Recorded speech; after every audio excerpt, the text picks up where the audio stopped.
Welcome to my channel, Atening Vlog. Ayan, dito tayo na sa bahay. Magluluto na tayo ng ating healthy lifestyle na pagkain. Ayan, nakabili kami ng, kung nakilala nyo ba yan, ay bagongon ang tawag sa amin yan. Pinuputula na siya. Ayan.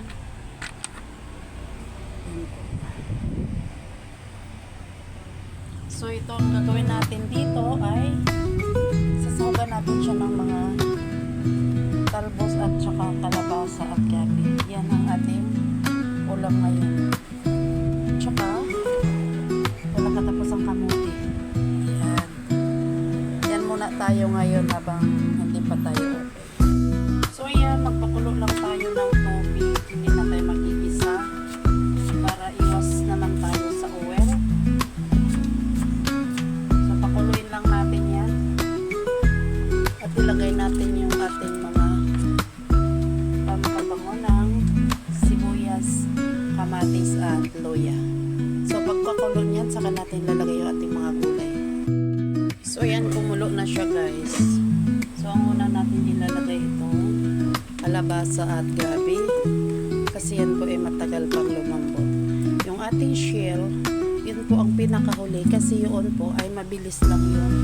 At saka pag na-overcook yun ay hindi na matatanggal yung laman niya, hindi mo na masisipsip yun. Kailangan talaga half-cook lang yun. Kaya ito muna ang ating palambutin. Ayan na po siya. Siguradong palambot po siya. Nalagay na natin yung ating ibang ayun. Pwede na natin ito ilagay ang ating shell. Nakarelate sa probinsya nyo lang lagi nakikita ang mga ganitong pagkain. Tsaka sasabay na rin natin yan kasi magkakasama talaga yan sila.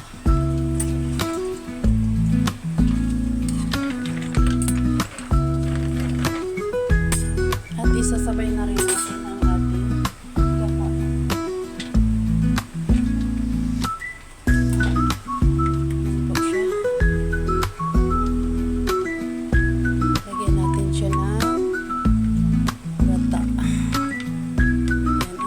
Palasa sa kanya.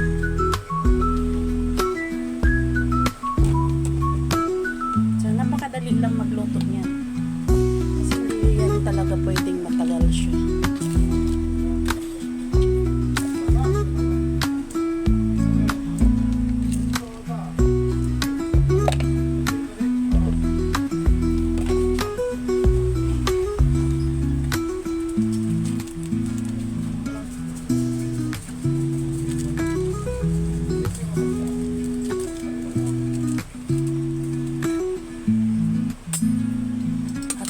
Mikos natin para sabay silang maluto. Diba? Isang kulo yan, gagawin na yan.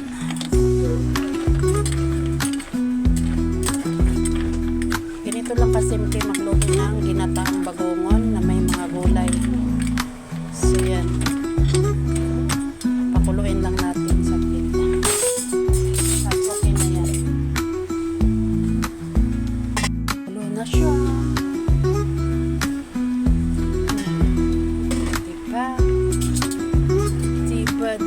Diba?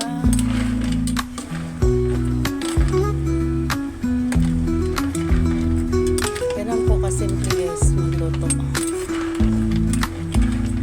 Sinong nakarelate sa ganitong ulam?